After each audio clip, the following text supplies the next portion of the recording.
All right, what's going on, guys? Trev back again, here to bring you another video. This one's going to be doing our weekly review for this week's episode of The Walking Dead Season 9. This is for episode 11 now. It is called Bounty.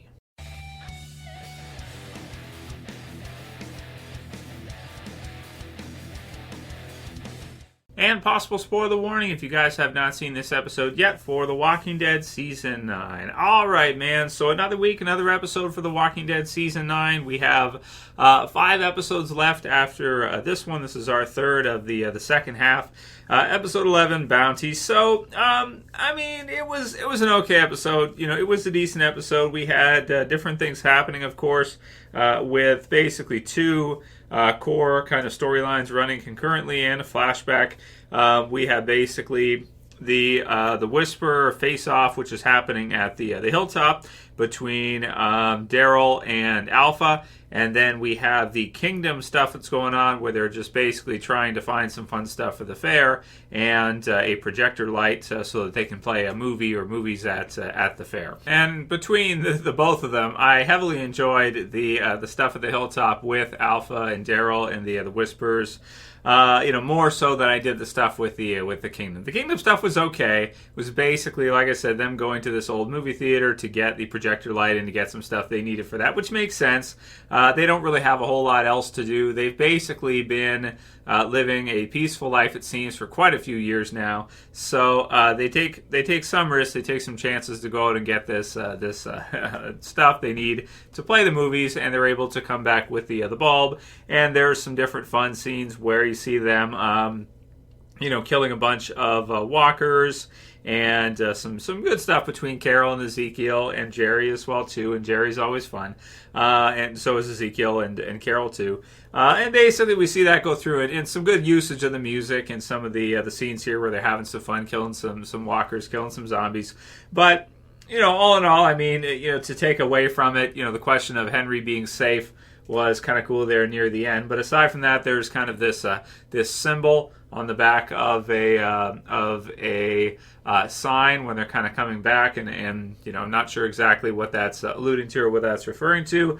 But I mean, aside from that, I just thought the stuff with the Kingdom was okay, and it was so that it could fill out the episode a little bit was the idea for me and the way I kind of felt about it, because it did feel a bit disjointed from the stuff that was going on, which was our core exciting focus at the Hilltop. That said, I did enjoy the part at the beginning, which is basically a flashback sequence in this one, which is pretty cool. You can see that Carol has her hair about halfway grown from where it is right now, so we get the idea that was probably about halfway through the time skip or something like that when we got to see Jesus return, which was really cool. So we got to see Tom Payne in one more scene as Jesus. I don't know if that's going to be his final scene or if he'll have yet more scenes with some more flashbacks, maybe regarding Alexandria, because there's some stuff, of course, that we still don't know about that Daryl had to do and the others had to do at Alexandria, and we'll have to see what that was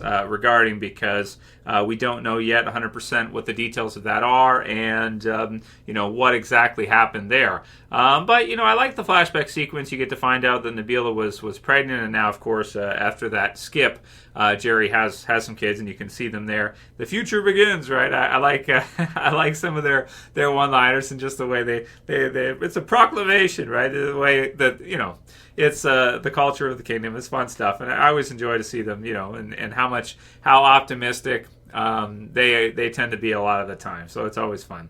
So we have that, and we have, let's see, so Jesus and Tara that come to arrive to deliver the charter, right? So, and then later on, of course, he wants to get something to kind of frame it or make it look nice after they get all the different groups to sign it, which we'll have to see if they can actually end up doing later on, maybe near the end of the season or possibly next year in season 10. Okay, so that's all that stuff. So the good stuff, the good stuff at the Hilltop between Daryl and the others and Alpha. So we got to see some more things with Alpha. A lot of it was kind of showed in the sneak peeks, but then we get to find out in this one that what ends up happening is that at first, Daryl denies that he does not want to give Lydia back to her mom, as he knows that Alpha does not not treat people well. And we got to see even further extent to that in this episode, where we have a scene where one Whisperer mom has a baby with her, and Alpha's basically just doesn't care at all. She's totally indifferent to the fact that there's a baby there, and it's crying, which is bringing, some of the dead are coming towards it, and Alpha's basically giving the command to leave it there so that they can have it, as if that's their normal procedure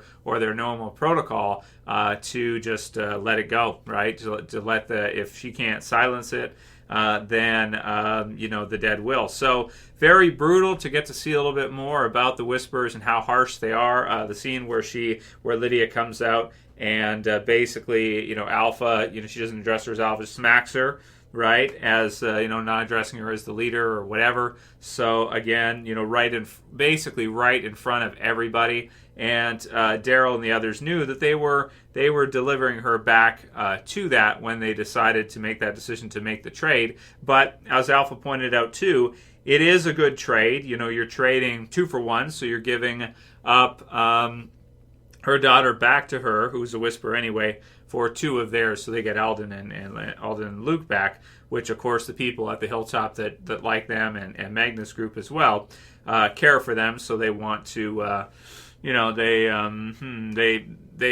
happy with the trade somewhat. But Daryl and Henry, of course, are not. And the pretty good scene, bring me my daughter or there will be conflict, right? So that's a fun one. And then Daryl kind of walks out and says he's not done talking, so that was pretty good. And, one of the most intense parts of the episode is when he actually approaches and everybody there is like, oh shit, what's Daryl doing? What's going to happen?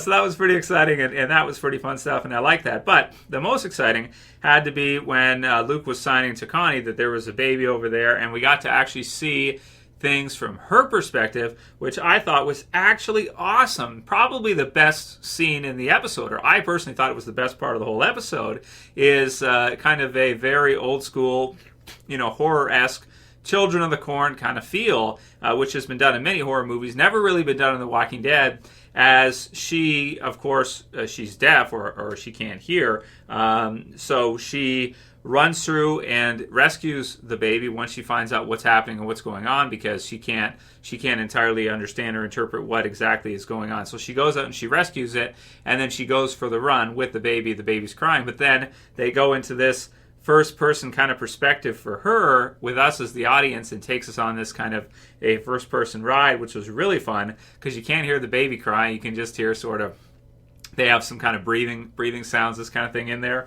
And she's going through the corn, and you have the walkers that are jumping out after her. But of course, you don't know if any of these are Whisperers, and it's almost like the Whisperers are going after her too, and sort of, because they pull out their knives and stuff like that. So it's pretty scary, and she doesn't know what they're talking about, or she has no idea. So she's just terrified at this time as she's kind of running through. And then Daryl somehow comes out there, and the others as well too, and they kind of rescue her and rescue this baby. So it's oh man, that was a great scene. Probably my favorite part of the episode. I mean, easy to root for her in that time to save the kid from impending doom, and then also to get to see her run through the corn as you see these kind of pop out, almost like a video game or something, first person pop out walkers in and around, and just how difficult it would be to survive in the zombie apocalypse as her. But, in some ways she kind of has some interesting advantages, being able to sign and things like that. So it was cool to see that go through. And for me, I thought it was the most exciting part of the episode, because we just really didn't know what was going to happen. And Alpha really didn't seem to care however things went down. Whatever happened, it's just like whatever, she doesn't care. So if the baby dies, if Connie dies, whatever, she's not going to stop it. She's just going to let it go right on through, and she really, really doesn't give a shit. So that was all good stuff, man. I really like that, and for me, that was I'd say definitely my favorite part of the episode was the stuff in this one, actually with Connie. So then we have the part where Henry and Lydia are gone, right, a little bit before, and they're kind of hiding. And so Enid kind of goes after them because she wants him to do the trade so that so she can get Alden and Luke back. So we see that go through there. When she confronts him about it, she kind of brings up, I don't know, the scene for me was like, it was a little bit difficult to watch. I was watching it through, and I'm like, there's kind of a mention of Carl in a way, but she doesn't say his name, and it's kind of like, it's at least from my memory and what I could watch of it, because it just felt a little bit, I don't know if I'd say cringy, but I don't know, it just didn't feel right. Something about Enid annoys me without Carl, and it's not Caitlin Nacon's fault at all, I don't think. It's just probably I didn't want to see it go down that way. Like I'm a bit rejecting of it, and I don't want to watch the scenes too much. I almost want to like mute them or just be like, forget it, I'll come back after, commercials or whatever, because it's how we've seen things turn out is not the way I wanted to see them turn out. So she's, okay, it's not her fault, right? It's not the actress's fault at all. It's just that she's still here. Carl's dead. She sort of brings it up from her perspective. So kind of what we're seeing here is we're seeing our core, as we've done lots of videos on recently talking about Carl and his fate and everything that happened with that. But you have a supporting character, female character, referencing Carl as if he's part of her development and her story. And I'm just like, I rip my head off. I'm just like, well, is this real life? Was that Vader kid, is this real life in the car? You guys ever seen that video? Is this real life, right? Like you're drugged or something. So we have, I'm so just rejecting of it. Like all the dialogue there, everything, to kind of talk about Carl like he's part of her story. It's just like, oh my God, I couldn't stand it. And I don't have a problem with Enid. I don't have a problem with Alden. You can understand the two of them are in love, whatever. It's time skips and all this stuff. I guess it's just I didn't want to see things turn out this way. I never imagined you would see Carl dead and Enid there, and then she talks about Carl like it's ancient history. And like, I don't know. The whole thing is just like, I'm just very, very rejecting of it. And, it's what it is. So, okay, so Lydia comes out and she decides she's going to go because it's going to be a cluster F. If she doesn't, she kind of knows that Alpha, at this point, Lydia might be thinking that Alpha might just kill them all if she doesn't go back and then bring her back anyway. So she doesn't want to see everybody get massacred. And from our perspective, too, it kind of looks like the Hilltop can defend themselves, but it kind of looks like the Whisperers are in better shape in that face-off. Daryl's tough and everything, but he doesn't have the supporting crew. Everybody's behind the wall. They're kind of hiding. They're not all coming out with him, to show that they're not afraid of the Whisperers and everything. So he shows a strong face. He puts on a strong face that they can basically clean house with the Whisperers, and he talks a pretty big game to Alpha. He doesn't want Alpha. With regards to the Whisperers, they're all about alpha and dominance and this whole thing. So that's good that he does that, right? So they don't think they can just sweep the Hilltop, because if they get that idea, Alpha might be willing to do that. So Lydia decides to go back. She kisses Henry, which I actually do like that scene. That one for me is good. I enjoy that. I think that's good. And you can understand that Henry's kind of naive and everything like this, and that later on he can't live with it, and that Daryl kind of has to live with it, and Daryl sort of lets Henry know that, the world is shit sometimes, and it is what it is. That's reality, and you do what you have to do each day sometimes, and you live with it. But, Henry leaves a letter, leaves a note that he's not going to be able to live with it, so he leaves and he goes after Lydia, which, you can definitely understand the kid from that perspective and what he's doing and everything. And, yeah, it's good. I like Henry. I don't have a problem with Henry. I guess we're just really getting knee deep in the Carl stuff now, and Carl's dead. So they give it to Henry instead. They have Daryl there instead, and Enid instead of Sophia and stuff, like the common version, and that's fine. It's what it is. It just the way it's turned out is kind of like, But I do like the Henry and Lydia stuff. I think is good. So I'm excited to see what happens with that. In the promo, you can kind of see that he's kind of gone after her. And if you guys didn't catch it, it looks like Beta will be coming next week. So that's awesome. So episode 12, we're going to see the introduction of Beta finally. Can't wait to see that. That's going to be awesome. And he kind of talks like a monster too, which is fun from the preview. So we'll go through that a little bit more, maybe the sneak peeks and the promo and stuff, and the predictions video after this one.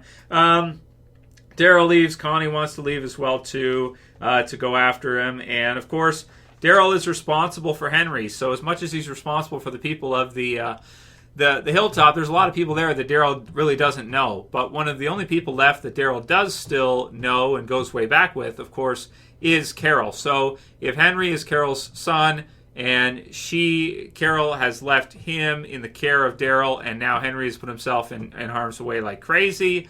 Now you have a situation where Daryl feels compelled to go after Henry. He kind of has to, because otherwise, Carol is going to be really, really upset if anything should happen to Henry, like unbelievably upset. And also, it could ruin her and Daryl's relationship or friendship that they have, which is probably one of the most special things to Daryl that there is in life still at this time. So in terms of score for the episode, I'm going to give it a 7.6 out of 10. I think I explained everything through there. The stuff with the kingdom was okay. It was pretty good. It was fun. I love the stuff at the Hilltop. I love the stuff with the Whispers and the baby and Connie and Daryl and Henry and Lydia. And I just didn't like the stuff with Enid and Alden. Rest in peace, Carl. Right? Yeah. So. That's how I'm feeling. I'll be honest with you guys, right? That's one thing about me, right? I just tell people the truth, right? It's for better or worse. Sometimes it's good. Sometimes it's not good. You just be honest with people. You tell them where you're at. They deal with it how they want to deal with it. So there's my review. Deal with it. Think what you want to think. Leave your comments below. Be honest with me. I'll deal with it. What do you guys think? If you like this video, please thumb it up below. You can share. You can favorite. And, if you want to subscribe, bottom left to subscribe. Thank you guys for all your support. I'll be back in about... half an hour with my predictions for the next episode, episode 12, when we get to see Beta. Yeah, it'll be awesome. So for this one, guys, see you soon. It's Trev, saying peace. Later, guys. See you.